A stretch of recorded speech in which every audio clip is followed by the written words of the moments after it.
This is BLACKVIEW Tab 12, and today I would like to demonstrate that you can check the authenticity of this device. So first, take the tablet and the packaging or the box that it came in. Then open Settings, go for the About Tablet category.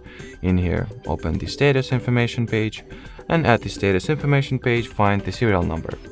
Then take the packaging of this tablet, find the sticker that usually gets placed at the back of the device or of the packaging, excuse me.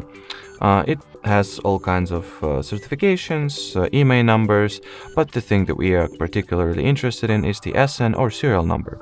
So compare the serial number you have over here with the one you have over there, and if they correspond, or if they are identical, that means that you can rest assured and know that your BLACKVIEW Tab 12 is indeed an original one.